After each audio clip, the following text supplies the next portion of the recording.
سلام بچه‌ها، چطورید؟ آقا خیلی خوش اومدین به برنامه‌مون. بریم مهمونا رو معرفی کنیم. علیم، متولد 76، بچه شهر ری، اصالتا کرد.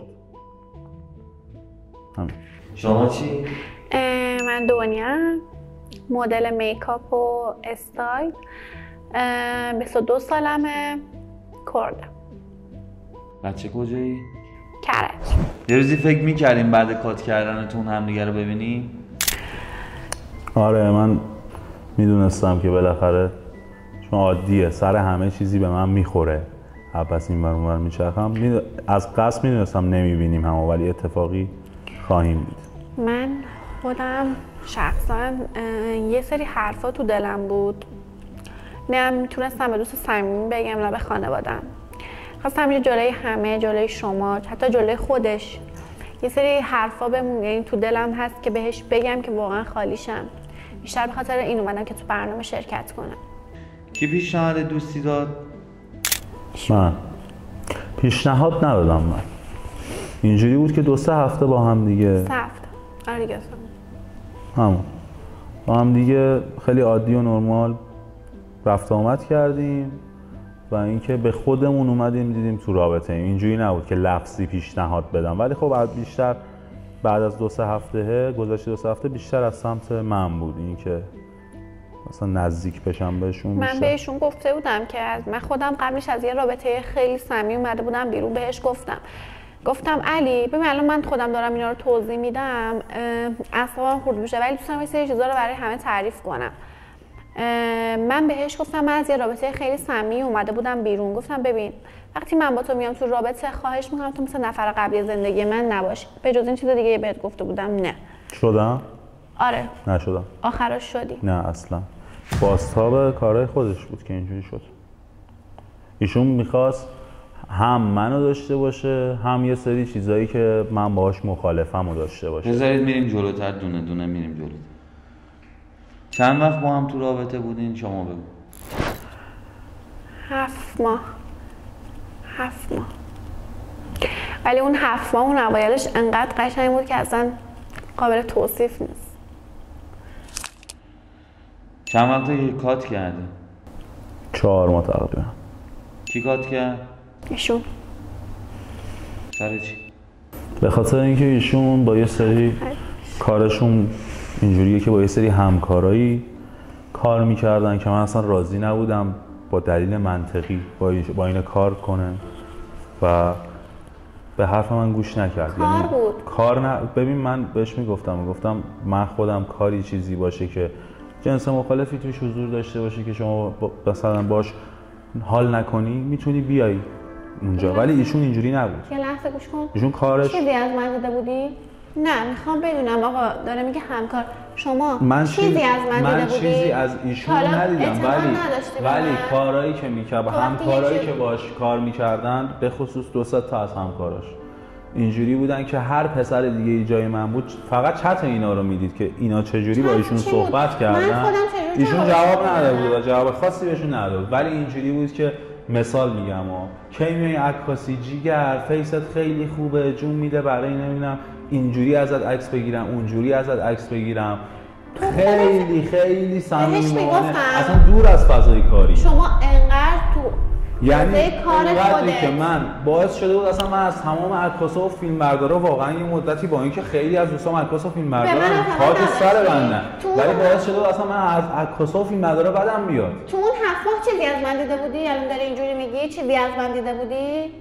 چیزی دیده بودی از من یا نه؟ ایشون نمیذاش من اختلاف اصلی. دلیل کاتمون چی بود؟ این بود که شما میگفتی تو علی برنامه‌هاتو نرو، هیچ جا رو نرو، تو برنامه‌ها شرکت نکن، برنامه‌هایی که دعوت میشی. من با ایشون بودم برنامه‌ها رو دعوت شدم نرفتم به خاطر یه موضوع دیگه. ولی خودش میرفت، فقط من نمیرفتم. من نمیدونم برایت چیه. چرا رفتی بلایندید با همون دختره راجع هر میخندید با هم دیگه؟ بهتر از شما بودم که شما اون موقع کاس نکرده بودی با من، هنوز کاتمون کامل نشده، بلند شدی با اون پسر رفتی بلایندیت، اونجا قربون صدقت میرفت و از چشات تعریف میکرد و تو رفتی منم رفتم، این به اون در.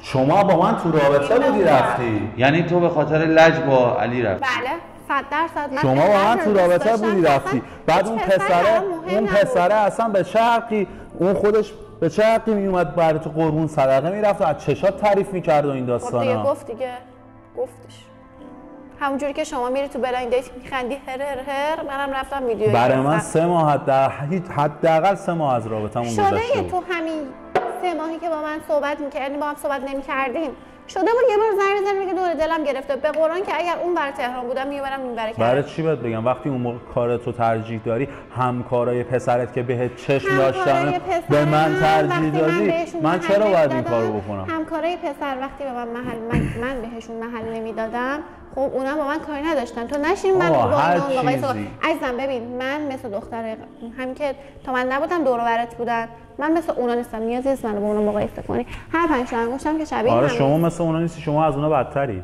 آره من چشم من چمه من چشم هنوزم اینجوری سوتی میدی میدم خدایی که اذیت میکنی. الان نگاه دارم از حرص خیلی الان جلوی خودم رو گرفتم. یادت تو ماشین نشسته بودی و برگشتی اومدی بگی آینه یه چیز دیگه گفتی؟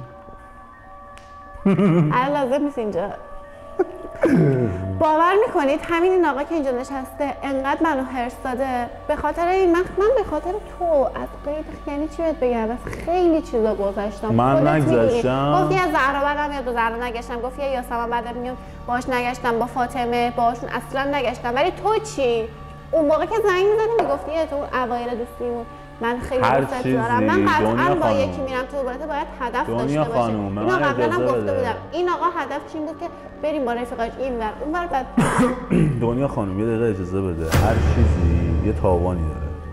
من شما رو انتخاب کرده بودم و خودت میدونی نه با یه دختر حرف میزدم دورانی که با شما بودم نه از چند تا از دوستام ایراد گرفتی گفتی این دختر بازه این یکی همه گنکاریاتون قبلا با من بوده. اجازه بده من دارم صحبت میکنم وسطش نپر. حساس بودم. خب چطور من به حساسیت شما احترام گذاشتم همه اون کارا رو انجام دادم ولی شما به حساسیت من احترام نذاشتی. خب نمیشه که هر چیزی یه تاوانی داره. چند وقت چی دیدی از من چی دیدی به من بگو. مشکل شما اینه که هم میخوای با من باشی هم میخوای یه سری داستانای خودت که من باش مخالفم داشته باشی. دنیا خانم شما فکر میکردین اول رابطتون فکر میکردین تهش به کجا بود؟ ازدواج 100% من همون اوایلش بهش گفتم دوست دارم هدف داشته باشم. شما چی؟ منم همینطور. یعنی با رفتارهایی که اون اول از خودش نشون میداد کامل اینجوری بود که تمام اخلاقیاتش همون چیزی که من میخواستم بود ولی رفته رفته عوض شد. تو یه جوری به خصوص 1 ماه آخر رابطه‌مون. 1 ماه آخر رابطمون اصلا ایشون خیلی چیزای دیگه ای براش بیشتر از رابطمون اهمیت داشت. من پسر اینجوری نیستم بگم مثلا مثل دخترها میخوام رو توجه باشه خب ولی بالاخره وای با آدم میفهمه دیگه. میفهمیدم یه سری چیزا براش مهمتر از منه. چیکار کردی؟ هیچ اعتراضی هم نکردم فقط دیدم آقا نمیخواد دیدم یه سری چیزا رو نمیتونه بذاره کنار اونا از من براش مهمتره. بی سر صدا من اینجوریه مدلم این شکلیه. از اول رابطه تا آخرش رفتار کدومتون فرق کرد؟ اون اوایل واسه من گل میگرفت همه کار واسه من میکرد چیزی که همه دختر پسرها. من جز توجه چی از ایشون میخواستم جز اینکه کنارم باشه. نه ازش پول خواستم نه ازش ماشین خواستم نه ازش اشغال هیچی. فقط خواستم بمونه کنار من چیزی که همه دخترها دوست دارن. دخترها دوست دارن که یه نفر به صورت حمایت از نظر هر چیزی که فکر کنی کنارش باشه.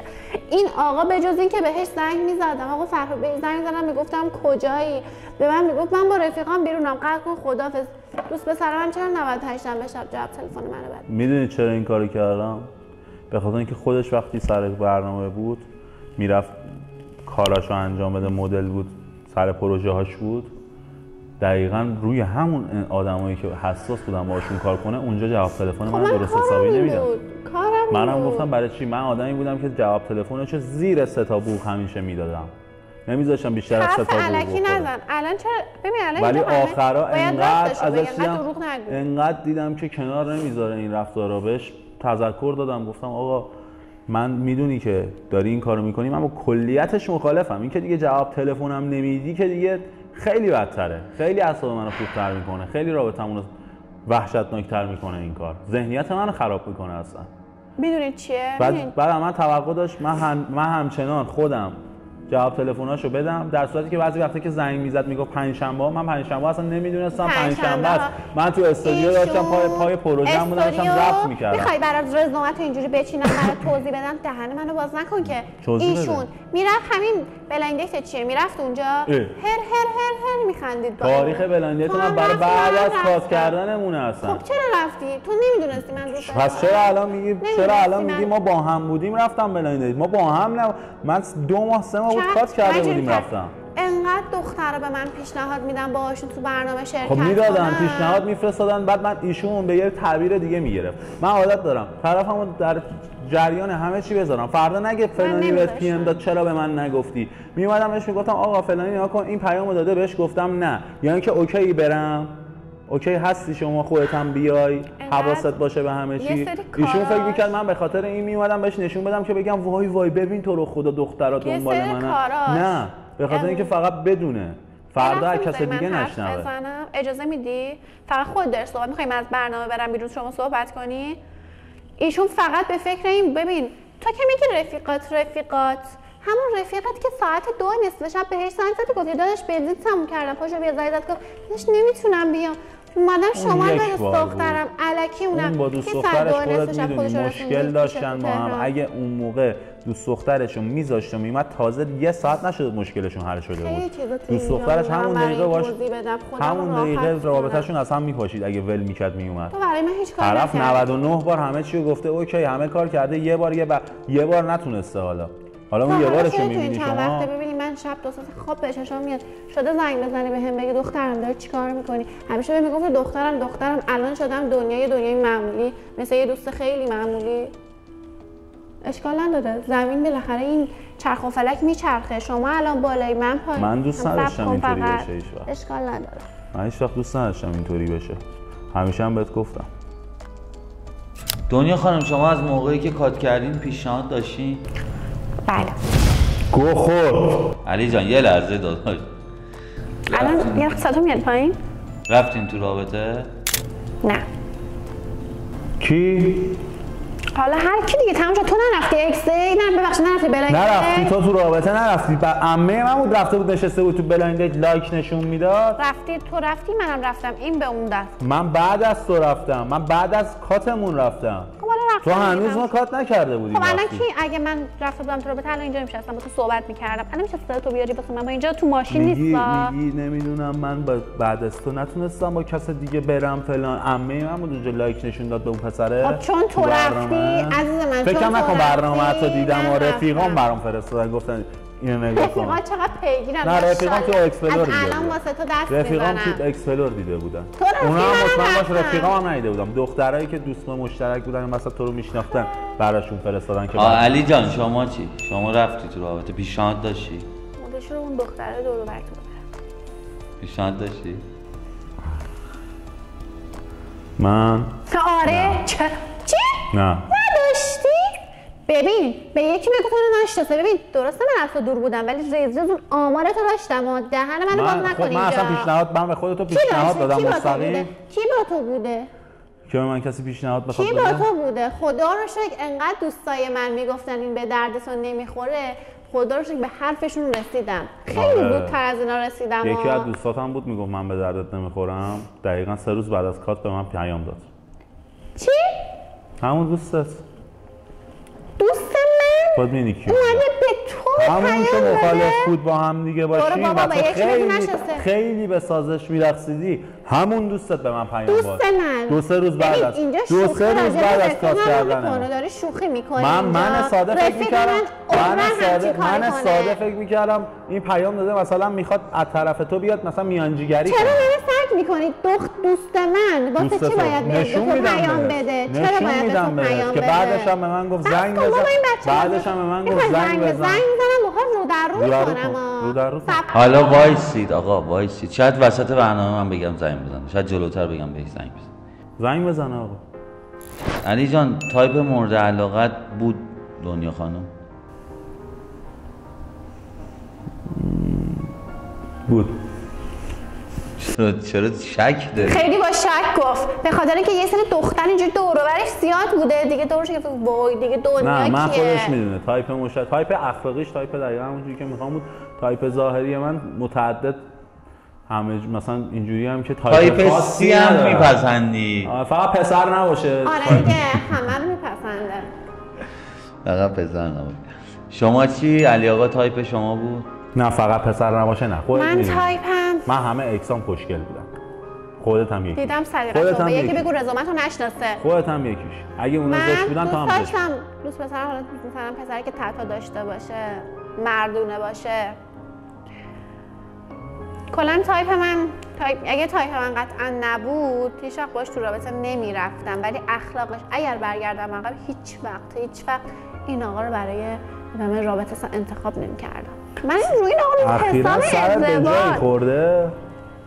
قبلا چرا؟ گردن نمیگرفتی اینجور چیزا رو تعریف نمی‌کردی؟ تایپ من پسریه که مردونه باشه، نمیدونم تتو داشته باشه، علی همه اینا رو داشت، این حرفا نمی‌زدی. چون نمیگفتم تو نبودم قدرمو فهمیدی. نمیگفتم بهت که پرو نشی.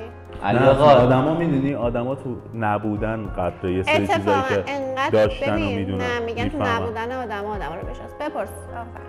علی آقا شما میدونی ایشون متولد چه ماهی بود؟ بله 16 شهریور 1382. هنوز با مکس میگه یعنی یادش نمیاد؟ نه با مکس گفتم شاید جلو یه صفت بارزشو میگی؟ یه صفت بارزش هم بگو.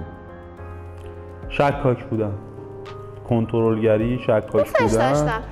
ببین میگن بترس از دختری ببین به یه کسی باید شک داشته باشی که یه چیزی ازش دیده باشی. ایشون هر جا ببین نکن آقا 2 ماه اولی که تو رابطه بودیم شما با هم میومد ایشون همه جور شکاک بازی در آورد. هیچ خبری نیست. من بعد گفت دیگه من اوکی ام. دیگه من به تو اعتماد کامل دارم.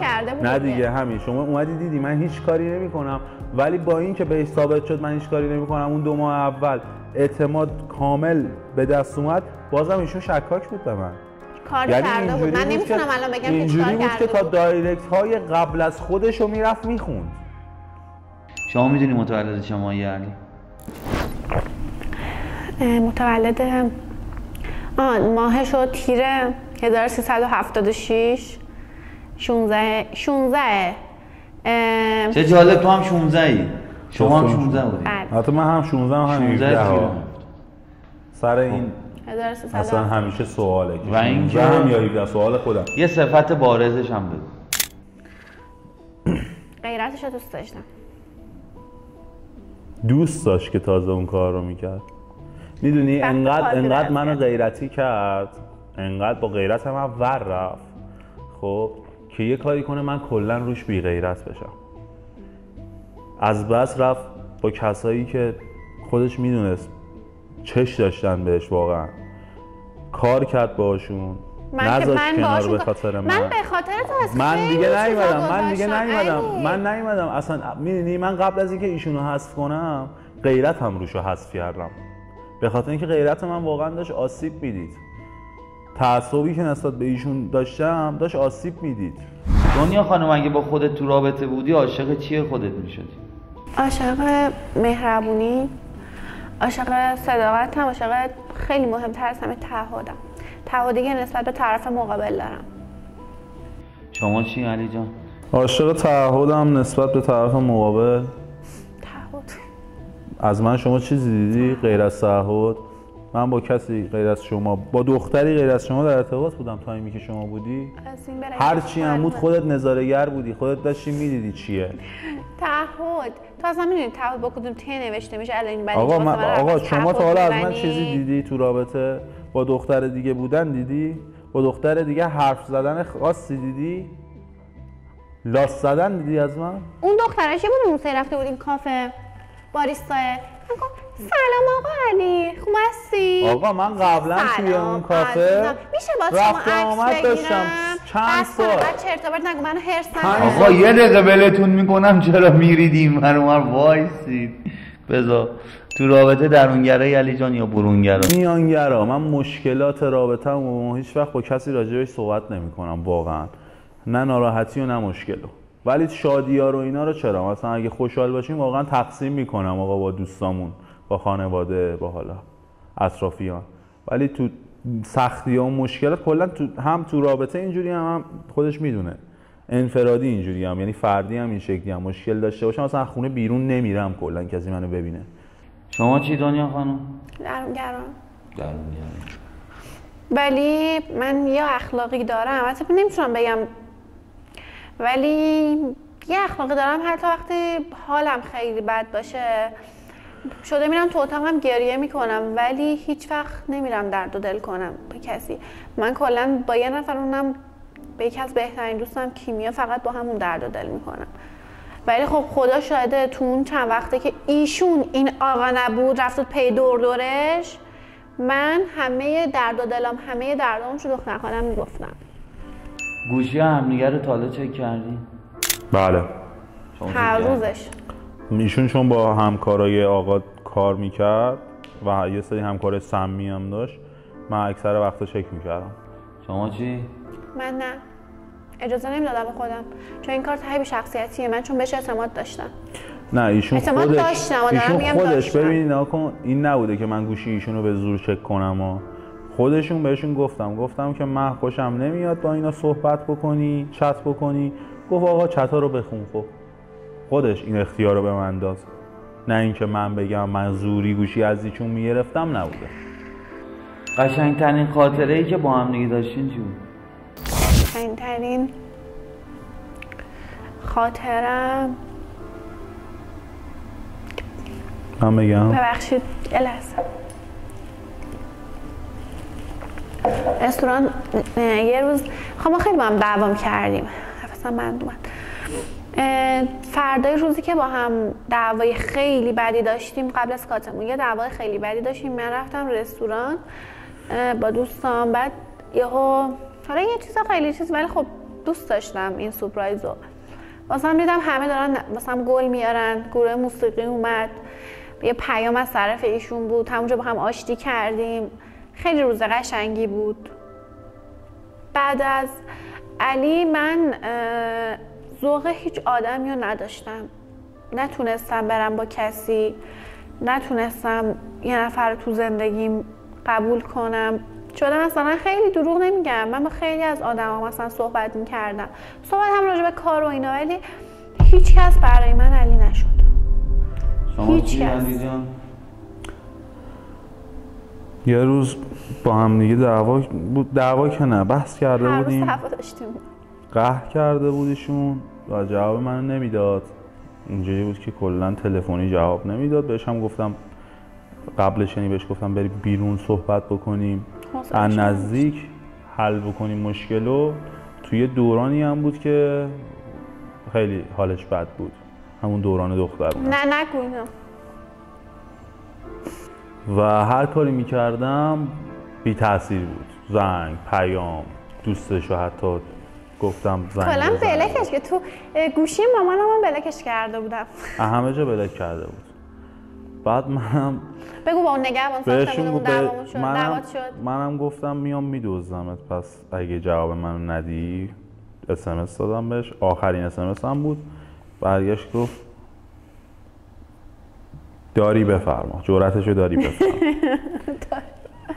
منم رفته بود با نگهبان ساختمون دعوا شده بود، اومدم دزدیدمش. خیلی روز خوبی بود و وسط تابستون بارون بالید. بهش گفتم نگاه کن تو میایی با من، اون بیته هست دیدیم همه، مطمئنم اون روز خدام شاد شد. آهنگ مال من باش. تو طول رابطتون همدیگه رو امتحان کرده بودین؟ من نه. آره. چجوری؟ یه خاطره، حالا با این همه عصبانیت یه خاطره براتون تعریف کنم. یه بار من خیلی گفتم بذار بریم یه جا، حالا هیچ خفن بریم، گفتم بذار حالا امتحانش کنم ببینم، ولی بهش اعتماد داشتم. ما رفتیم یه رستوران، بعد با دوستم فقط گوش بدید، شک رو ببین تا چه حد. چون خودم خیلی شکاییم. گفتم فلانی من شماره علیو بهت میدم، خب تو بهش پیام بده بگو من میدونم کجایی، با اون دختره افریته پا شدی رفتی رستوران. گفت باشه. بهش پیام داد که آره کجایی، الان میام پدرتو در میارم، الان میدونم کدوم رستورانی. یهو اینجوری این ور اون ور نگاه کرد، من فکر کنم آدمی از تو گذشته داره همچین حرفی. اینو میدونی نمیدونم کی به من پیام داده، بس بهم زنگ بزنم گفتم نمیخواد چیزی نگو. پس گوشی رو نشونت داد. آره من در این حد شکاک بودم. خدا بریم جمع. آخه من بعد بعدش میگفت چرا این اونور رو نگاه کردی؟ راست میگه. خب بابا من فکر می‌کنم یه آدمی از گذشته مثلا نداشت اصلا. رابطه با ایشون یا عقل معیوب میخواد یا صبر ایوب. علی جان تو طول رابطتون حسرت چیزی به دلت موند؟ حسرت این که این همکاری با اون آدمایی که بهش چش داشتن رو قطع بکنه واقعا به دلم موند، چون من صدمو گذاشته بودم، ارزش اینو داشت. من خودم خیلی چیزا گذاشتم. من خیلی کار کردم این حرفو نزن اینجا بهم برمیخوره. من به خاطر تو خیلی کار کردم. به یکی بگو برو نشناسه. اینا شاید تو رو نشناسن ولی من تو رو میشناسم. چون هر کاری کردی در عوضش منم همون کارا رو کردم. حرف نزن کردی من سگ نکن. شما چی؟ شما حسرت چیزی تو دلت؟ ببین منو سگ نکنو که خوب اومدی. قرار به سگ شدن باشه این چشا مال من بود. رفته بودی نشسته بودی تو اون برنامه دم به دقیقه پسره داشت میگفت آی چشات بیسار، آی چشات فلان، آی چشات، همش داشت از چشات تعریف میکرد. هماهنگ کرده بودی باهاش، هماهنگ کرده بودی. من مطمئنم من ایشونو میشناسم. هماهنگ کرده بودی برای اینکه یه موقع از چشات تعریف کنه، برای اینکه فقط منو حس بده. من میدونم این کارو کرده بودی. از تو برمیاد این کارا. حداقل من یه بار رفتم بلایدت، نه مثل تو 100 بار پاشم برم تو میدونستی که من رو این چشا حساسم و عاشق این چشا بودم اون زمان. از قصد دقیقاً یه کاری کردی پسره از چشا تعریف کنه. من خودم دیدم. علی از همین چشا خیلی وقتی که افتادی حرف نزن. دنیا خانم دوست جنس مخالفم داشتی؟ نه تا حالا نداشتم، چون جرأت این کارم نداشتم. شما چی؟ نه دوتایی با هم نداشتیم. هر دوتامون دوستای جنس مخالف رو گذاشتیم کنار، ولی ایشون همکاراش از جنس دوست جنس مخالف بدتر بودن. اینجا یه چالشه واسه شما. زنگ بزن به یکی از دوستات که گفتی مثل خواهرمه، مثل آبجیمه. کی بود اسمش؟ کیمیا بود. بله کیمیا. یه زنگ بهش بزن. میدونست که شما با هم تو رابطه دیگه، درسته؟ یه زنگ بهش بزن بگو میخوام با علی برگردم. ایشون فقط اون نبود که گفتم. فقط میکروفون نزدیک نگرد. ایشون فقط اونی نبود که گفتم به من پیام داده بودا. من پس اون موضوعم دارم. صبر کن. نفهمه تو برنامه ایه. بخوای خودم زنگ بزنم به اون دوستت.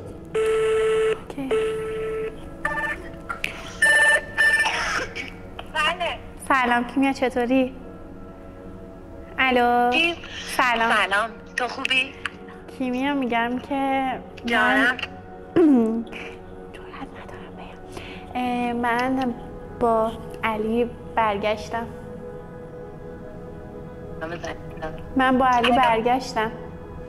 چیکار کردی؟ من با علی برگشتم. دنیا چرا همچین کاری کردی؟ مگه 10 بار بهت نگفتم با اون دیگه حرف نزن؟ حالم خیلی بد بود. الان با هم آشتی کردیم. گفتم بهت زنگ بزنم. خبری کردی اون پسره الان تو زندگی خودشه، داره زندگی خودشو میکنه. 6 ماه میره زندگیشو میکنه، دوباره برمیگرده میاد تو زندگی تا اعصاب تو رو خورد میکنه. بعدش هم این که الان تو برگردی با اون رفیقش مهدی باز دوباره میاد سر و کله‌اش پیدا میشه تو زندگی ما. خودت میدونی چقدر درد کشیدم. همین دیشب بگو چه حالی داشتم. بگو. نباید همچین کاری رو میکردی. تو که میدونی اون خیلی داره اذیتت میکنه. دنیا دیگه نبینم با اون حرف بزنی یا باید من رو انتخاب کنی یا اونو اصلا دیگه. اگه میخوای باهاش حرف بزنی دیگه با من حرف نزن. قطع کرد. یه دقیقه وایسا. مهدی کی بود؟ همون رفیقش که دوست منه. با دوست ایشون دوست شده بودن. مهدی دوست شما؟ بله. با دوست ایشون با کیمیا دوست؟ بله. با اونا چی شده؟ اونا به خاطر رابطه ما قاطی کردن. به خاطر رابطه ما نه. چون رفیقاشم حالا نشونتون میدم. چون رفیقاشم لنگه خودشم. الان دوست شما با دوست شما اوکی شده بودن؟ اوکی شده بود. آره. بعد شما کات کردید اونا هم کات کردن. آره. چون گفت قطعا وقتی خودش اینجوریه رفیقش هم لنگه خودشه. به خاطر اینا نبود، کلا با هم دیگه سازگاری نداشتم اون دوتا. کیمیا عزیز، من از همینجا از شما دعوت میکنم ایشالله مهمونه بعدی شما هم اگه دوست داشتید بیایید. جدی دارید میگید اینو الان؟ باز ما اوایلش خوب بودیم با هم دیگه، اینا اوایلش هم با هم خوب نبودن، اخلاقشون کلا با هم نمیساخت. اینکه با هم دیگه اوکی شدن نمیدونم، احساس میکنم چون جفتشون الان ببین چقدر جوگیر شدن انگار. ببین چقدر دل منو شکونده خب که کیمیا هم حاضر نیست من با تو برگردم. ببین کیمیا خودش میدونه. تو از من که هیچ از رفیقام باید معذرت کیمیا خودش میدونه شما نمیتونی یه سری چیزا رو فدا کنی، یعنی چیزایی که من باشون مخالفم رو فدا کنی. خیلی همون شب بهت نگفته شیخ دنیا خیلی دوستت داره، دنیا دختر ساده ایه، همون شب بهت نگفت؟ چی گفتی؟ کیمیا به شما نگفت که سیگار روشن کرد؟ کیمیا به شما نگفت که این پسر دنیا رو خیلی دوست دارم. کیمیا خودش صداشم کرد تو سینه‌اش من دنیا رو خیلی دوست دارم. بشین بابا از این حرفا نزن. بس کن کیمیا خودش به شما نگفت که آره علی خیلی خودت اومدی به من تعریف کردی، گفتی کیمیا خیلی از تو خوشش اومده. ببین دیگه داره به اینجا میرسه. گفته همه جا حواسش از هر جمعی میبینیم فقط نگاهش به تو، فقط با تو صحبت میکنه، مراقبته. کیمیا این حرفا راجع به من نزده و فقط اینا رو گفته؟ آره. عجوزه شد. عجب. من میترسم بگم تو هم به مهدی زنگ بزن. نه بذار زنگ بزنه. زنگ بزن زود باش.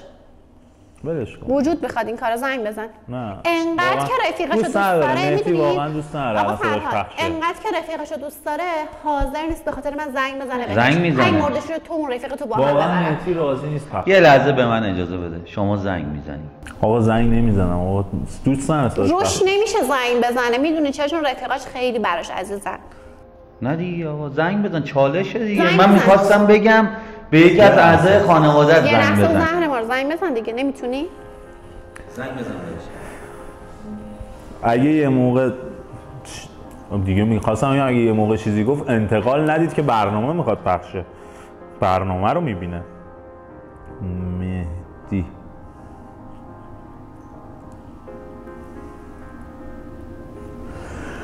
اینم از مهدی. انشالله که جواب نده. داداشم سلام داداش، خوبی؟ جونم چطوری داداش؟ خوبی؟ چاکرم مهدی جان، چه خبر؟ مدرک داداشم قربونت برم. برم جیگرتون، چه خبر؟ خوبی؟ سلامتی داداش، شما خوب هستی؟ داداش یه لحظه گوشی، یه لحظه ببخشید، یه لحظه وایسا. چی ازش بپرسم؟ داداش بهش بگو من میخوام با دنیا برگردم، بگو با هم صحبت کردیم امشب. داداشی جان من حاجی مخم یه خورده گیرپاچ کرده. با دنیا دوباره میخوایم بک بزنیم. من حاجی چیو میخوای بک بزنی به من علی؟ داداش چه حرکتیه؟ کم واسش انجام دادی و اون واسه هیچ کاری نکرد؟ چه حرکتیه خدا وکیلی؟ بابا منم الان با رفیقشم دیگه، الان تو بخوای برگردی داداش واسه منم داستان میشه. خدا وکیلی نکن حاجی. چه حرکتیه؟ رابطه تو همون اولش هم تاکتیک بود داداش. اصلا چی شده تو میخوای برگردی بهش؟ نمیدونم داداش، صحبت کردیم با هم دیگه، قرار شد بریم بیرون حالا صحبت کنیم با هم، حرف بزنیم. حاجی این حرکت رو نزن خدا وکیلی علی. قبلا تو یادت رفته داداش چی کارو میکردی؟ اگه میخواد به چشش بیاد که همون موقع میومد دیگه داداش. باشه بابا آدم به اکسش که بر نمیگرده واسه تو ریخته داداش. حالا داداش بذار داداش من یه خورده خودم مخم باشه، فعلا تصمیمی نمیگیرم. قطع کن باشه بشینیم صحبت بکنیم، میشینیم و صحبت میکنیم. باشه عزیزم، قربونت برم. خداحافظ باش. من گیج شدم. هم دوست ایشون میگه اگر برگردی باش دیگه من باز کاری ندارم، هم دوست تو. نه دوستان نمیگه کاری ندارم ولی میگه برنگرد. دوستای من چون دیده چقدر اعصاب منو خورد کرده، چقدر غیرت منو نشونه رفته تو رابطه. ایشون برگشت گفت من پسر غیرتی دوست دارم از همون اول و اینو تو من پیدا کرد که من چقدر غیرتی ام. هی شروع کرد با غیرت من ور رفتن، هی همه کاری کرد برای اینکه خوشش میومد، هی دوز این کاراشو بالاتر برد برای اینکه فقط من غیرتی بشم لذت ببره. حال میداد اذیتش کنم. بدترین دعواتون سر چی بوده؟ فکر کنم بدترین دعواتون همین الان. بدترین دعوا داشتیم ولی سر یه مهمونی بود. خوبه خودم یادته. شما بیشتر رفته بودیم مهمونی، یه مهمونی خیلی خفن بود. بعد دوستاشم همه اونجا بودن. یه سری دخترای حالا دیگه خودتون میدونید اونجا بودن. ما اینجوری همینجوری نشسته بودیم با هم دیگه. یهو دختره یه دونه دامن. کیه؟ یه لحظه من میتونم جواب بدم. حالا بعدا جواب بدم. جواب بده الان. رفته بودیم مهمونی. جواب بده الان. خب باشه حالا برام وسط چیزم. رفته بودیم مهمونی، دختره یه دونه دامن تا اینجا پوشیده بود. اومد اینجوری میکنه سلام آقام علی، خوب هستی شما؟ انگار نه انگار من عین یه دونه پشمک پیشش نشسته بودم. خوب هستی شما؟ بعد به من اینجوری میکرد سلام عزیزم خوبی؟ بهش میگم به من چه ربطی داره؟ اون دختره داشت این کارو میکرد. یه دقیقه ساکت شو دارم توضیح میدم دیگه. بعد هر چقدر میخوای حرف بزن. حالا ساکت شو که حرف قشنگی نیست. علی آقا شما آب نمیخورین؟ مشروب نمیخورید؟ انگار دختره شده واسه این گارسون. خب من چیکار کنم؟ همون لحظه دادم می‌خواست این دختره رو اینجوری بزنم. البته میدونی همونجا بعد هم تو رو میذاشتم با اون برمیگشتم. من چیکار کنم آقا؟ من با دختره صحبت کردم اصلا. من جرأت داشتم یه پسر اینجوری با من صحبت کنه. خدا شاهد، نگاه خودش اینجاست. پسر رو له و لورده میکرد. جرأت داشتم گوشیم اینوری. شما دختر رو له و لورده نکردی با هم؟ گوشیم اینوری شد. آبرومون آوردی بعدش هم بلند شدی. حالا دیگه چی گفتم؟ بعدش هم گوش کن حالا مونده دیگه. فقط دختره رو نزد. فقط همونجا رفتم لباسمو عوض کردم. فقط گفتم بریم. ببین تو ماشین انقدر جیغ زدم، انقدر داد زدم. اینم سرعت گرفته. ایشون یه دونه زد در گوش دوست دختره که دخالت داشت. آفرین. بعد من پا شدم اومده. حالا اینو دیگه نگفتم دیگه ظاهر. بعد با سرعت ببین فکر کنم خیلی سرعتش بالا بود. ببین جوری برگشتیم تا خونه راه 40 دقیقه رو خب 15 دقیقه رسیدیم. 15-16 دقیقه. حتی من نبار جلو در خونم و سر کوچه پیادم کرد. نه سر کوچه 1 ساعت دعوا کرد با من تا پیاده شه. 1 ساعت هم میگفت پیاده میشم، هم میگفت من پیاده میشم، هم واسه 1 ساعت دعوا میکرد. بهترین کادویی که از علی گرفتی چی بوده؟ بهترین کادو که خیلی دوستش داشتم واسم یه طلا گرفته بود. یعنی اسم خودم با طلا داده بودم برام درست کنن با یه فونت خیلی قشنگ. خیلی دوستش داشتم. الان حدود 3-4 ماه هم هست که اصلا ننداختمش. خیلی دلم میخواست که برم بفروشمش یا عوضش کنم ولی هیچ جور دلم نمیاد. اصلا دلم نمیومد که اصلا بخوام برم اصلا بدمش حتی به کسی، چون واقعا دوستش داشتم. شما بهترین کادویی که از دنیا خانم گرفتی چی بود؟ تو گردنته. تولدم بود. حقوق 3 ماه همو دادم براش این گردنبنده رو گرفتم.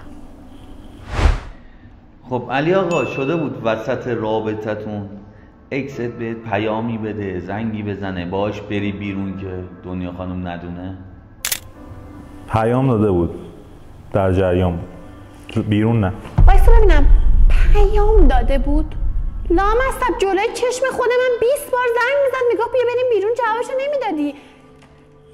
میدونی چیه؟ فکر کنم دونویس اکسش بود که الان ما این همه با هم دعوا کردیم کات کردیم. بس کن، منو سگ نکن فقط. خب منو سگ نکن. خب من جواب ندادم که به من چه ربطی داره. ایشون آخه یکی از معضلایی که تو رابطه داشت همیشه اینکه کس دیگه یه کار دیگه هم میکرد، مثل اون دختره تو مهمونی، مثل این اکسی که خودش اومد بارها زنگ زده بود، با اونا هم با من رو من خالی میکرد. با تو باید همینجوری باشه. شما چی؟ نه. روی خط قرمز هم دیگه پا گذاشته بود. بله ایشون تا دلت بخواد رو غیرت من پا گذاشته بود. تا صبح. تا صبح. خیلی حال میده. منم مجبور کرد به اینکه کلا بی غیرت بشم روش. چند تا سوال میپرسم با انگشت نشون بدید، یعنی حالا هر کدومتون که چیز بوده با انگشت نشون. کدومتون بیشتر گیرای الکی میداد؟ کدومتون مغرورتر بود؟ کدومتون عاشقتر بود؟ بودم اما الان مثل آبجیم دوست دارم. تو هم مثل داداشمی. خانواده کدومتون تو جریان بود؟ خانواده تو نبود؟ من خواهرم مثل رفیق صمیمی میمونه، فقط خواهرم در جریان بود. من میخواستم بگم به خواهرت زنگ بزنی که دیگه به دوستت زنگ زدی دیگه. میخوای زنگ بزنیم به خواهرت؟ واقعا میدونست با هم بودید و میدونه کات کردید؟ جریان مثلا چیزای کلیمون بود. تو یه زنگ بهش بزن. فقط ما رو داری یه کاری ایشون زنگ نزن. چرا یه بار زنگ زد؟ شما هم گفتی خانواده در جریان بودن. بله. برنامه طولانی میشه. اینا میگفتم بگم چی بگم؟ میخوام برگردم دوباره. امیدوارم چیز بدی نگه. نمیگم. خوشش میومد از ایشون. الو. سلام آبجی، خوبی؟ سلام، خوبم قربونه. چیکار میکنی؟ هیچ، خونم. یه چیزی میخوام بهت بگم. خواستم نظر تو بدونم. حالا من میخوام حقیقتا در حد فرضی است فعلا میخوام برگردم با دنیا دوباره. خب همین خواستم ببینم چی شده؟ همین ذهنم درگیر شده بود، بعد خودش پیام داده بود بهم. خب همین گفتم برگرد. یعنی برگردی؟ خواستم نظر تو رو بدونم. ببین خب میدونی من خوشم میاد ازش. خب مثلا چند باری که دیدم و اینا با هم دیگه اومدید و من بهت گفتم اوکیه نسبت به کسای دیگه که دور و برت بودن همیشه. خب من بیشتر از اون خوشم اومد. مثلا مؤدبه، معلومه مثلا اصالت داره و اینا. من اوکیم. حالا نمیدونم خودت چی شده که دوباره اینطوری شده نمیدونم، ولی من نظرم مثبته. خودت میدونی فکر کنم. مثبته. آره من خوشم اومده بود. اون موقع هم بهت گفتم. باشه. اون موقع هم بهت گفتم، ولی خب الان اگر دوباره بخواید برگردید دوباره اونطوری نباید بشه دیگه. چطوری؟ اون سری هم بهتون گفتم، به دوتاتون هم گفتم اینقدر گیرای بی خود میدین همطوری رابطتون خراب میشه. چون هم تو هم اون طوری هستید که باید قدر همدیگه رو بدونید. اینو همیشه من دارم بهتون میگم دیگه، ولی گوش ندادید. الان اگر دوباره بخواید مثلا اونطوری کنی اینو فایده نداره. اونطوری کنید هر دوتون. اگه هر دوتون میتونید از اون دست از اون گیر دادن بی خودتون بردارید، به چرت و پرت و چیزای بی مورد اهمیت ندید. قطع شد خودش. به هر حال راضی بود دیگه. راضی بود. همیشه دلسوزترین افراد فکر کنم خواهران. آره من واقعا خواهرم. دیگه داری قدرشو بدون دیگه. ما که خواهرم. آره واقعا خدا رو شکر. علی آقا اگه قرار باشه یه چیزی ازش بخوای و مجبور باشه قبول کنه چی میخواد؟ همکاری با 2 بوتیک کار میکرد که صاحبش 2 بوتیک زنونه که صاحبشون آقا بود. نمیخوام با اون 2 کار بکنه چون واقعا اون 2 آقا رفتارشون گفتارشون زیاد جالب نبود. چیز دیگه نداری جز اینا به اینو گیر میدادی به اینا؟ برای من این چیز خیلی مهم بود. شما چی؟ اگر رفیقش نبود ما الان تو رابطه بودیم مثل 2 آدم. کدوم رفیقم؟ مهدی جونت. مهدی رفیق من هیچ کاری نکرده که برای این خانم ضرری داشته باشه و اینکه مهدی چه روزایی که من حالم بد نبوده و خودم نمیتونستم بار خودم رو به دوش بکشم اون بار منو به دوش کشیده. به نبود هم دیگه عادت کرده بودین؟ من خیلی وقت بود که یعنی میترسیدم یه روزی اون جاهایی که مثلا با هم دیگه میرفتیم یه روزی بخوام تنهایی برم. جای خالیشو واقعا همیشه حس میکردم تو زندگی. شما چی یعنی آقا؟ من هیچ وقت دوست نداشتم انقدر خونسرد بشم که با نبودنش بتونم کنار بیام، ولی متاسفانه شرایط خودش یه کاری کرد که خیلی راحت عین یه مأمور اعدام رفتار بکنم. دنیا خانم یه سوالی که ذهنتو درگیر کرده ازش بپرس. اون موقع که با من نبودی طبق شکای همیشگی با کسی رابطه داشتی یا نه؟ با کسی رابطه داشتی؟ یعنی با میدونم دوست دیگه، میدونم دخترت؟ چی میپرسه. با کی؟ میدونم با دوست دخترایی که تو زندگیت بودن با اونایی که میرفتی باهاشون بلایند دیت رابطه داشتی؟ خودت اینو سوال بهترم من میدونی. من با کسی که فقط دوست دختر فابریکم باشه همچین چیزی ممکنه پیش بیاد. شما خودت یه سوالی که ذهنتو درگیر کرده اینم دلیل داره، دختر و پرنسس و اینا نیستیم. خودش میدونه من کارهایی که کردم 16 سالم بوده همه کار کردم. همه کار. آرامششو داشته الان دنبال دور زدنش. نه من اتفاقا دور زدنمو یه جوری داشتم که 16 سالم بود با 5 تا دختر همزمان با هم میرفتم جایی. دیگه نمیتونم الان یه اسمی بیارم ببخشید. بعدم بهت نه خودش عکس‌ها و فیلمای اون دورم هم دیده 16 17 سالگیمو. خب اون پسری که دیگه تو 16 17 سالگی این کارا رو کرده براش الان جذابیت نداره. می‌دونی چی میگم؟ دخترش چقدر اسکول بودم. من الان دنبال اینم که یه نفر همیشه الان دیگه مثلا اینجوریه که یه نفر فقط منو بفهمه. پا میشم میزنم تو علی ساکت شو. تو هم یه سوال ازش بپرس که من نمیدونم چه جوری منو غیرت داره انقدر رو من. دلیلش چیه انقدر غیرت داری رو من؟ غیرتی ندارم، دارم میگم که پا میشم میزنم تو فلان. پا میشم میزنم به خاطر اینکه زشت تو برنامه بشه. اینا مثلا افتخار اینا مگه تو نبودی میگفتی تو زندگی من نباشی من همه چیم راحته دیگه نگران من نباش. موقع کات اینو مگه نگفتی؟ چی شد؟ الان با 100 نفر دختر مگه همین نبود که می‌خواستی؟ مگه همین که می‌خواستی نشد الان؟ علی جان داداش بار سوم یه سوالی هم که ذهن شما رو درگیر کرده رو بپرس از ایشون. جون مادرت اون برنامه‌ای که رفته بودی بلایند دیت اون پسرت خودش واقعی از چشات تعریف کرد یا هماهنگ کرده بودی با هم دیگه برای اینکه منو حرص بدی؟ نه واقعا بنده خدا چشام تعریف کرد. بنده خدا چی؟ بنده خدا جلو من نکن. محسن از محسن خوشم ببین من جلو دوربینم الان دست و پام بسته است و انقدر بنده خدا محسن چی؟ اسمو نمیدونم فلان این آقایی که داره میگه خودش با آقا خواهش میکنم بچه اون موقع دوست دختر تو ویدیو به من اومد خدا شاهده ما به دوست دخترشون احترام عین خواهرمون رفتار کردیم. خب باشه اون نمیدونسته که ایشون اکسش آقا فرهاد خب اون بنده خدا همکار منه آقا. خب از محسن خوشم میومد. با محسن میومد اینجا. با محسن میومد اینجا. خب باشه چرا عصبانی میشی؟ با محسن برو با محسن بیا اینجا. میشه سیگار منو بهم بدی؟ اوه مارباروش شروع کرد. میشه لحظه کات بدی من؟ دنیا خانم تو این مدت که از هم دیگه دور بودین به هم فکر کردین؟ نه. تو چی؟ من چون گفتم نه اینم گفتم. چرا من یه چیزی فکر کردم.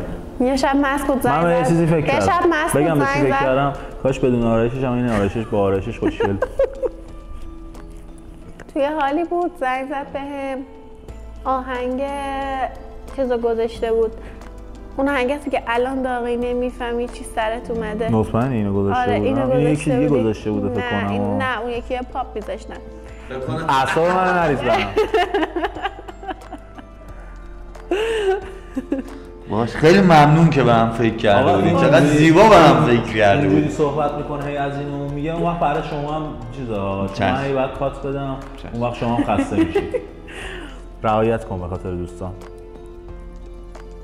دوغتو بروش. کشکتو بسار. صدا بچه‌م نشنوم. بابا خیلی الان عصبیم دلم میخواد پرپرش کنم. تنها چیزی که میتونی پرپر کنی بالشته. علی جان شده بود جایی تو جمع بدشو بگن و ازش دفاع کنی؟ آره. بعد تو غیاب خودش بعد از جدایی. این تازه میگه دوست دختر من بدتر از شما. نه واقعا تو غیابش دفاع کردم ازش. شاهدم میتونم زنگ بزنم دیگه خسته شدیم ولی اینقدر زنگ زدیم واقعا. شما چی؟ من اصلا دوستام انقدر از علی بعدشون میاد راجبش حرف نمیزنن. خاطر کارایی که با من کرده. به خاطر اینکه کارا خودشو نمیگه فقط میگه اون چی کار کرد. یعنی اگه مثلا ما الان با هم دیگه یه دعوا مثلا بکنیم نمیاد بگه من 5 تا گفتم تو شیشمی صبرش لبریز شد جواب منو داد. میره شیشمیه رو برای دوستش تعریف میکنه فقط. به این جمله که عشق چشم و گوشتو میبنده اعتقاد دارید؟ من نه. آره نه منم نه. به خاطر اینکه یه سری رفتاراشو واقعا فکر میکنم بهش میگم من اون زمان چجوری این رفتارای ایشونو تحمل میکردم. منم دقیقاً همینو بگم چه به جالب. چه دلیل تحمل می‌کردم؟ تو حالت عادی هر دختر دیگه همچین رفتاری داشته باشه اصلا یه روز یه ثانیه هم تحملش نمی‌کنم. ناراحتی میتونی الان برنامه خارج چی؟ من لف نمیدم، من ریموو میکنم. حداقل به جای اکست من لف نمیدم، من ریموو میکنم. اینو دیشب تو اکسپلور دیدی؟ نه. بریم سوال بعد. اکسپلور خودش ارومن کپی برداری میکنه. تو اگه زبون چربت نبود هیچی نبودی. کاش همون ندیده بودید یا اینکه کاش زودتر هم نگه دیده بود. کاش هیچ وقت ندیده بودمش. نه من میگم کاش دیده بودمش، نقطه ضعفی روش ندارم. البته نمیگم شاید تجربه اشکال نداره. من اتفاقا خوشحال شدم از دیدنش. برام آرزوی موفقیت میکنی. اگه دنیا رو با یکی ببینی چیکار میکنی؟ قطعا زنده نمیمونه یارو. میشناسمش. خودش میدونه. خب شما چی؟ اگه علی رو با یکی دیگه ببینی؟ براش از دور دست بزنم. البته من برای تایمی گفتم که تو رابطه باشیم ها. براش اینجوری دست میزنم. ماشاءالله هزار الله اکبر. وگرنه که هشتگ برات درست وگرنه میکنم. که ایشون برای خودش میره بلایند دیت میره، همکاری جای مختلف میره، مدلینگ نتونستی خودتو نگه داری، داری انجام میسوزی، میده. داری تیکه میندازی. من که میدونم چقدر جوزی شدی. من میخوای بگم برات آب طلا بیارن اینقدر یه خورده فشارت رفته بالا؟ نه اتفاقا میدونی چرا این داره میسوزه. خوب کار کرده، تعریف کرده. والا مشکل داری؟ بوی سوختگی از اون ور میاد. نه وایستا، مشکل داری. الان اومده تعریف کرده. والا انقدر با آرامش داشتم صحبت میکردن. ایشون میگی مشکل داری، یاد یه چیزی افتادم. ایشون طرفدار من بود.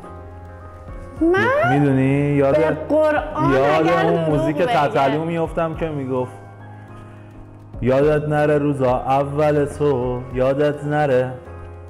اینا دقیقا به تو میاد این حرفا. نگو اصلا تو رو نمیشناختم. نه اصلا نمیشناختی. با من آهنگم هم دابسمش نداشت. عزیز من با آهنگ من هم دابسمش نداشت اصلا. یه چیزی میتونم بگم، اصلا دلم نمیخواد به اونایی که تو بلایند دیت و اینا شرکت کردن توهین کنم، ولی به ایشون به نظر من اینکه بری تو بلایند دیت تا هر رو کرکر کنی کار شاخی نیست.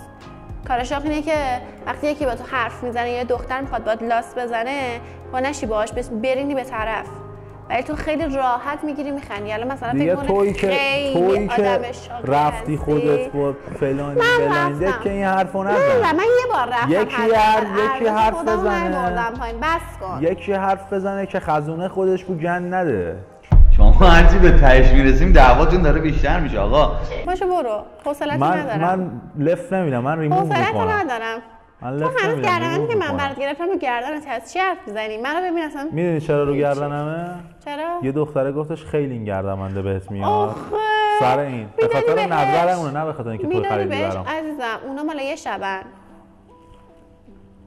تویی که برای چندین ماه بودی چه گلی به سر من زدی؟ من تو رو آدمت کردم. وای همه دخترا اینا. ببین قبل از اینکه منو آدم بکنه، قبل اینکه من با ایشون آشنا بشم، شبا تو جوبا میخوابیدم. خب بعد چیز بودم، مشکل تنفس، مشکل قلب و عروق داشتم، بعد مغزم هم مشکل داشت. ایشون اصلا اومد گفتش بیا این لباس برگ دیگه تنت نکن، بیا این لباس بپوش. اینا اسمش لباسه. ایشون من آدم کرد. حسنا که اون حسنا تو این اسم میده اونو بره. من اصلا نگاه نکردم. من خودم تو اکسپلور همه دخترها یه چیز بهتون بگم، همه دخترها از همه پسر خوردن، از همشون. ببین تو هم جز اون آدمایی بودی که قشنگ توف کردم انداختمت بیرون. میدونی میگن دیگه اصلا نشین واسه من راجع به میگن نور از همین زخما رد میشه، باعث رشد آدم میشه. پس ما پسرا شما رو رشد دادیم. میدونی زخم بهتون وارد کردیم، نور از زخم رد شده به روحتون تابیده، رشد پیدا کردیم. حقتونه شما به خاطر مادیات بخوام با تو باشم. ببین امثالی مثل تو ها باید ازت خیلی راحت بکنن، بعد تو دیگه دکمه تو بزنن خدافظی کنن. ایشون اولش اینجوری بود که من اینجوری میخوام اونجوری میخوام فلان راجع به چیزای مالی میگفت. بعدن که آره بعدن بهش گفتم نه چیز بدی نمیگفت. چیز بدی نمیگفت. حداقل داشته های پسر فلان چیزا باشه. خب مثلا این باشه اون باشه، توقعشو میگفت. ساده هم بود، زیاد نبود. خب ولی آخر سر بعد چند ماه اینجوری شد گفتم بابا پسر وظیفه‌شه واسه دختر خرج کنه، دخترم وظیفه‌شه وقت بذاره. اینو همه میدونن وظیفه‌شونه. ولی این نه اینکه مثلا پسر آبروان باشه ببین ایشون به من پاور بانکم بچه‌ها، پاور بانک نیستم. کاش همون پاور بانک بودی، تو هیچ کدوم از اینا نبودی. پاور بانک بودم، تو باتریت خراب بود شارژ پس میداد بیرون. کی تا حالا ازت پول خواستم؟ تو باتریت خراب بود کی شارژ تا حالا میداد. ازت پول خواستم؟ ببین من والا هر کدوم از دوستاتم اومدن تو جمع ما، هر کدوم از دوستاتم می اومدن تو جمع ما. از اون میگی؟ نه دوستای تو رو دارم میگم. دوستات وایسا اینو بگم دوستاش می اومدن تو جمع و به خدا میگفتن وای چقدر دوست پسر خوبه، چقدر خوش میگذره. دوستای من آره و همونا رفتن از من بعد میگن جالبه. دوستای من اگر همچین حرفی بزنن همین الان باهاشون قطع رابطه میکنم. برای یه چیز دیگه، تو وقتی نمیتونی خب قبول کنی اشتباهتو بی خود میکنی پامشی با من میای تو برنامه شرکت میکنی. 3 سال دیگه تمومه برنامه. بدترین لحظه‌ای که تو رابطتون بوده چی بوده؟ همه لحظاتش بد بوده. خب شما؟ خیلی بعدش میومد مثلا اون موقع از خنده به خدا کف زمین کف ماشین. نه بدترین لحظه‌ای که واقعا واسه بد بود و دلتون حالم بد بوده من فلان بودم والا 24 ساعت آقا یه دقیقه جان. بدترین لحظه‌ای که تو رابطه داشتید و دلتون شکسته کجا بوده دنیا خانم؟ همون لحظه که سرگوشه تو ماشین با هم دعوا کردیم، ساعت 1:30 نصف شب بود. منو تو همون نصف شب پیاده کرد رفت. من داشتم گریه می‌کردم. شما چی؟ یه بار من یه پروژه کاری داشتم، یه موزیک ویدیو داشتم، بعد یه خانومی که فالووراش مدل بودن، فالووراش خیلی زیاد بود، برای من خب خیلی خوب میشد اگه با ایشون کار کنم. ایشون می‌خواست بیاد با من همکاری کنه، ایشون مانع شد و بزرگترین ضربه پیشرفتی رو به من زد تو اون دوره. بهش گفتم خودت باش، خودت بیا نظارت کن، خودت هم اینجا باش خانومه که هست. گفت نه من میام نه میخوام اون بیاد. خوب کاری کردم. پروژه من کلا کنسل شد و سر اینم با من نزدیک 48 ساعت تمام دعوا کرد سر این موضوع. عجبت شد. بابت چه حرکتی از اکست عذرخواهی کردی؟ یه بار خیلی دعوام شد، خیلی بهش فحش دادم. شما چی؟ ایشون کلا کارش بود اینکه دل آدمو بشکونه بعد بخواد با معذرت‌خواهی حلش بکنه و همیشه هم میگفت تکرار نمی‌کنم. بس ببین یه بار این کارو کرد به 3 دقیقه نکشید، 3 دقیقه بعد همون کارو تکرار کرد. خوب کاری کردم. به هم دیگه چه نمره‌ای میدید؟ با هم با دست نشون بدید. از چند تا چند؟ تا 10 دیگه با دست نشون بدید. تو هم سریع باید نشون میده. نشون بدم؟ نشون. یک چرا یک؟ دو پهلوه. یعنی چی دو پهلو؟ دو پهلو خودش میدونه. اونوریش کنی هم آخه یکه. دو پهلو نمیشه. یک. نه دو پهلوه، منظور دو پهلوه، خودش میدونه.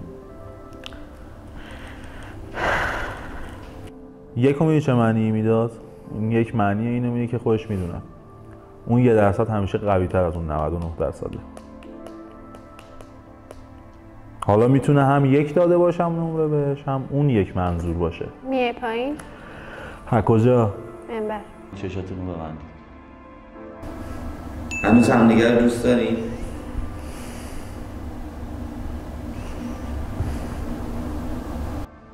دوست دارین به هم برگردین؟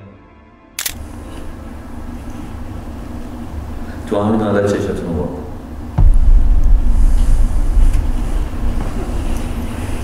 دلیل داره، بی دلیل نمیگم، برای اینکه جوگیر شده باشم جلو دوربین و اینا نیست. تو که الان داشتی میگفتی نمیدونم یک قوی تر از 99. گفتم دو پهلوه. برات میگم دوست داری برگردی؟ گفتم دو پهلوه. آدم یه سری چیزا رو دوست داره ولی لحاظ منطقی جور در نمیاد. میخوای بیشتر فکر کنی. ببین دختری که نقطه ضعف تو رو میدونه به نظر من هیچ وقت نمیتونی بهش برگردی. شاید از دور نه زبون همه پسرا میگی؟ شاید از دور بتونید همدیگه رو دوست داشته باشید ولی همین که با هم دیگه رو در چی دخترها مثل دقیقاً یه بچه‌ای میمونن که دقیقاً به اون بچه هر چی بگی این کارو نکن اون کارو بدتر میکنن و این خانم میدونه. چرا الان داری راجع به دخترها نظر میدی؟ تو چرا باید به همجنس من توهین کنی؟ همجنس تو توهین نکردم. چرا باید به همجنس من آیا این توهینه؟ این توهینه؟ به خود میکنی اصلا راجع به همجنس من اینجوری حرف بزنی؟ این توهین نیست. سوال آخرتونه. یه جمله به پارتنر آینده دنیا خانم. به پارتنر آیندهش مطمئن شو اول این خانم ثبات پیدا کرده که بتونه بین اون شغلش و اون ارتباطاتی که توی شغلش داره، حالا همه ارتباطاتش رو نمیگم، یه سری ارتباطاتی داری با یه سری از آدمایی که جالب نیستن. اول تصمیم گیری کنه بین این قضیه که آقا من میخوام واقعا یه رابطه داشته باشم، 100 تمرکزم برای اون باشه، همه چی توش اوکی باشه، آرامش داشته باشم، یا اینکه میخوام به کارم برسم. اول مطمئن شید به این تصمیم، به این انتخاب برسه، بعد باش وارد رابطه بشید. شما هم یه جمله به پارتنر آینده خیلی بد بزن بهش، چون دل شکستن تاوان داره. بد بزن بهش. من داری از ایشون نشوندم. خودش همیشه بلا تکلیف، اینو همیشه سرگردون بود، دختر قشنگه، همیشه هر چیزی که داشت حتی تو اشیا چشش دنبال یه دونه، یعنی آرامش رو از خودش سلب می‌کرد برای اینکه چشش دنبال یه چیز بهتره. آینده علی بد بزن بهش. اینو الان نمیگم یعنی که بخوام جو بدم به قول خودش، ولی خیلی بد بزن بهش، چون این آدم لیاقت دوست داشتن رو نداره. ایشون خودش باعث کات بوده، باعث دیگه من هیچی نمیگم. آقا دوستتون دارم، از خودتون مراد. چه دیت عجیبی بود، من نفهمیدم آخر چی شد. همه دوست داشتن نداشتن آخر. انشالله که حالا ببینیم چی میشه دیگه. دوستتون دارم، از خودتون مراقبت کنید. تا برنامه بعد، خداحافظ.